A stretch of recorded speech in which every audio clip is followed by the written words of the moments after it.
of South Carolina giving essentially the hardest line speech that we have heard of the night, hitting on the anti-immigrant bill in her state, hitting on union rights in very, very strong language, talking about President Obama destabilizing the military. I'm not sure what that is, but that may be code for we don't like, don't ask, don't tell being repealed, maybe. Also, for the first time tonight, at least in any of these headline speeches, we're hearing from Nikki Haley on voter ID. Nikki Haley signed a law last year making it harder to vote in South Carolina. You have to show documentation you never had to show before, and that 200,000 people in her state who are legal voters, it's documentation they do not have. There's one point on this issue about voter suppression making it harder to vote that I want to particularly highlight because we are in Florida tonight. We're heading into Ann Romney's speech, but keep in mind the importance of the location in which this speech is happening. This is probably going to be the highest profile moment of the entire convention we're going to get from Ann Romney, except maybe her husband's speech.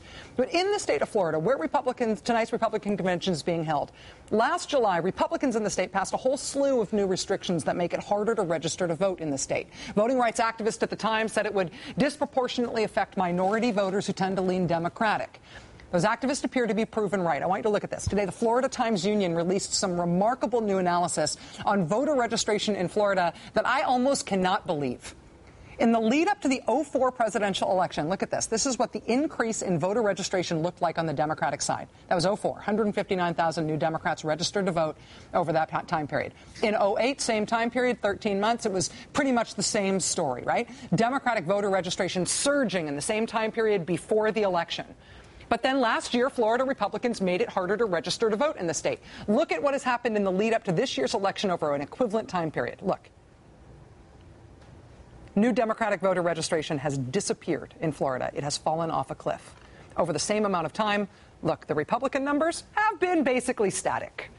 And that's because voter ID, voter registration drives, the way they have changed these laws in these states, have partisan outcomes. Voter registration drives, like the ones that were crimped in Florida, tend to get Democrats signed up. You get rid of those, you get rid of Democratic voters.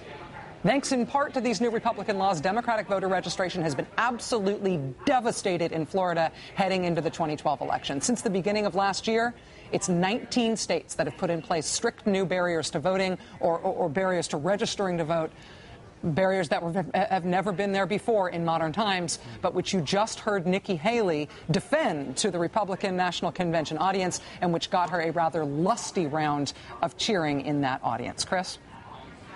That's the important thing. Whenever this issue of voter ID and more difficult voter registration or participation gets in these proposed changes that are now in law, the more the Republicans cheer. Of course, we had the legislative leader up in Harrisburg openly saying this will help Romney carry the state. It's blatantly partisan.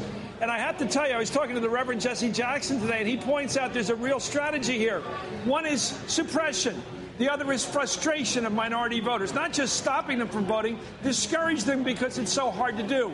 In states like Pennsylvania, you have to go back to the cities of your birth in South Carolina, and you have to come up with the documentation.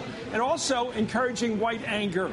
It's an interesting pincer that is their plan here. Chris, I'm going to jump in here because we've got Ann Romney on stage, I think a few moments earlier than she expected to be here. This, of course, Mitt Romney's wife.